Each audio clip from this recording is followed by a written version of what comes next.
khas untuk anak tersebut sahaja. Jadinya RPI itu tidak one for all. Okey, dia tak samalah. Tidak sama untuk setiap orang. Jadi dia berbeza-beza sebab itu penilaian di pihak kami adalah tersendiri. Maksudnya kami gunakan daripada pihak kami. Kalau kata ibu bapa datang, saya dah buat assessment dekat luar, kami tak terima sebab kita punya silibus berbeza. Itu yang dari situ peranan kita adalah salah satunya adalah untuk memberi kesedaran beginilah. Untuk makluman kita sekarang bulan Oktober adalah bulan kesedaran disleksia.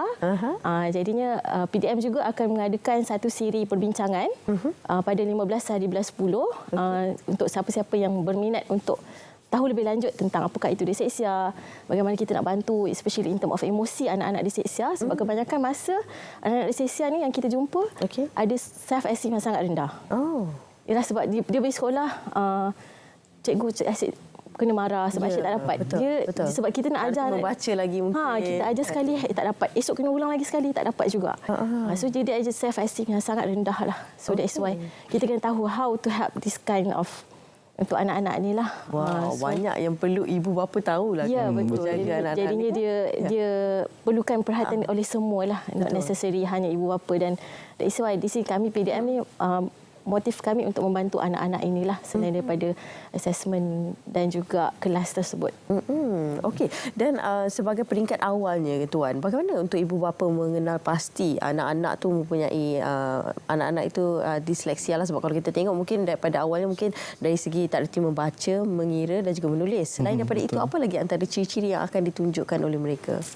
Ciri-ciri yang paling ketara yang selalu kita nampak ialah kita panggil dia mirror image, di mana dia akan tulis benda terbalik-terbalik.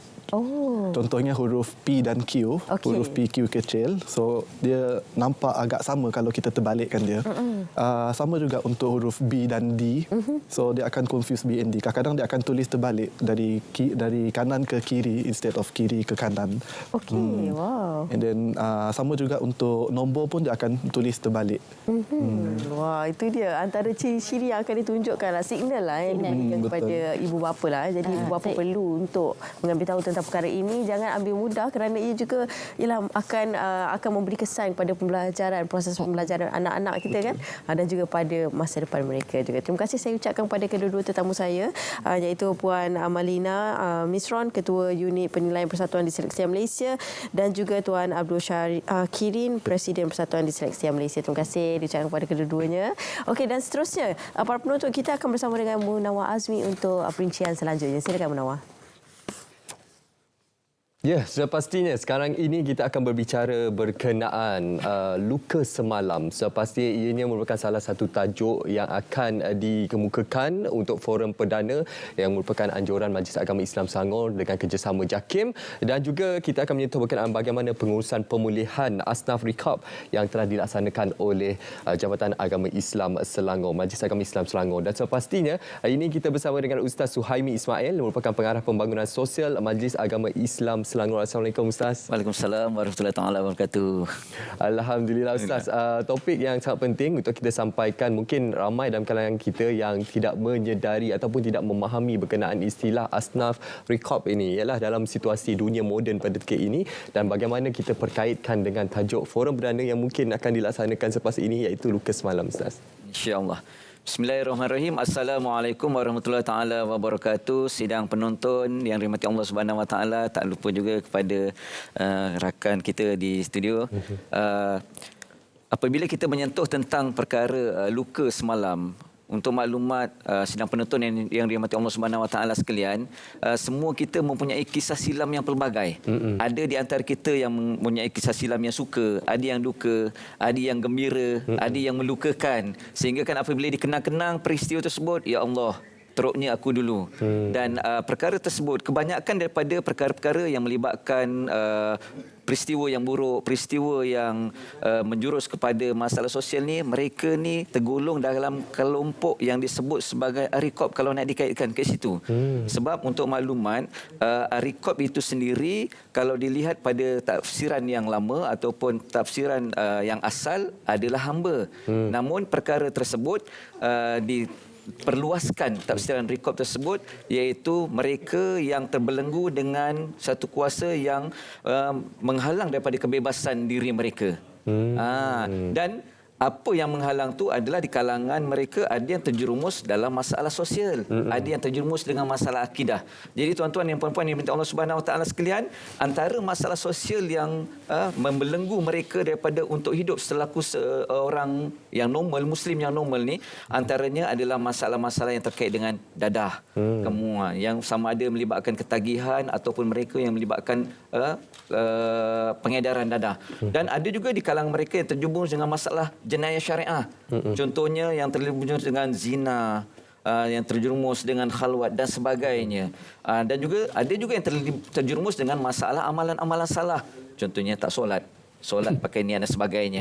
Dan ada juga di kalangan mereka yang terjerumus dalam masalah kes-kes gaya hidup songsang LGBT, kes-kes juana dan penyakit kronik.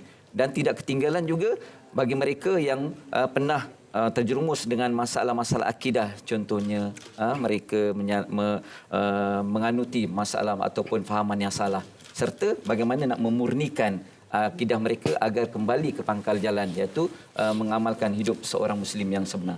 Jadi tuan-tuan dan puan-puan yang dirahmati Allah Subhanahu Wa Taala sekalian, mereka ni perlu dibantu. Sebab Nabi sebut setiap Bani Adam, setiap anak Adam itu melakukan kesalahan, dan orang yang melakukan kesalahan, yang baik yang melakukan kesalahan itu adalah mereka yang bertaubat. Jadi tuan-tuan dan puan-puan yang dirahmati Allah Subhanahu Wa Taala, marilah kita sama-sama ajak mereka ni untuk kembali ke pangkal jalan, hidup sebagai seorang muslim yang normal. Mudah-mudahan kesedaran tersebut ada di kalangan mereka untuk untuk mengamalkan gaya hidup sebagai seorang muslim yang sempurna. Dan di dalam fatwa pada tahun 2011, dia ada menyatakan kriteria mereka ni. Mana tak semua mereka ni kita boleh kategorikan dia sebagai riqab. Antaranya yang pertama sekali adalah Islam. Mana sudah pasti agihan zakat tu diberikan kepada asnaf ataupun diberikan kepada orang Islam.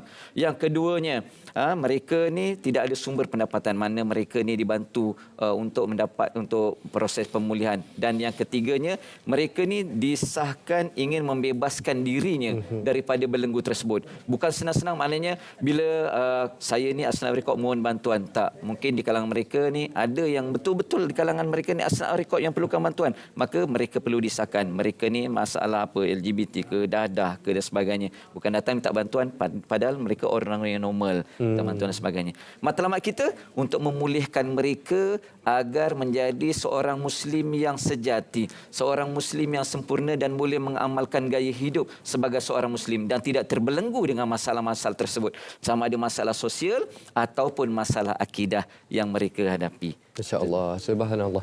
So, pastinya bila bercakap berkenaan perkara ini, kita sedia maklum usaha yang telah dilakukan pastinya untuk membimbing mereka, untuk membawa mereka ke jalan ataupun landasan yang membawa mereka dekat kepada Allah Subhanahu Wa Taala.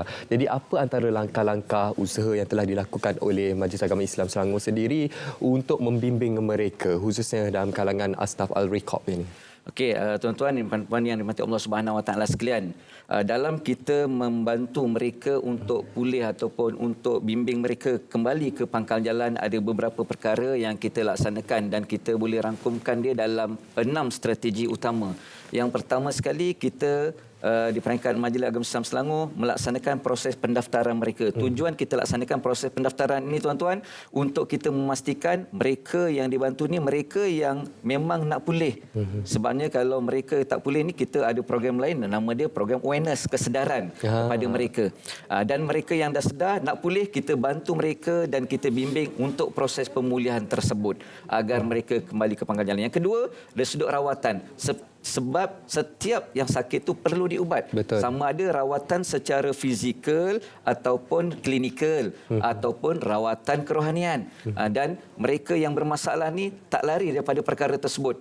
Selepas fizikal dia pulih, rohani dia perlu dipulihkan juga. Dan kita bagi juga yang ketiga adalah bantuan keperluan hidup dia, bantuan keperluan untuk sokongan dia, sama ada perubatan ataupun bantuan bulanan yang membantu mereka untuk dibimbing, termasuk sekali bantuan bimbingan, sama ada bimbingan fardu ain dan sebagainya untuk dipulihkan dari sudut kerohanian mereka.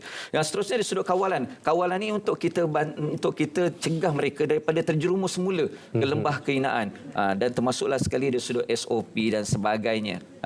Dan yang keempat, pemulihan. Pemulihan ni kita bantu juga dari sudut emosi dia, dari sudut emosi dia, dari sudut fizikal, dari sudut dalaman mereka agar emosi dia pulih dan mereka tak kuat takut ataupun mereka tak rasa malu untuk berhadapan dengan masyarakat. Yang keempat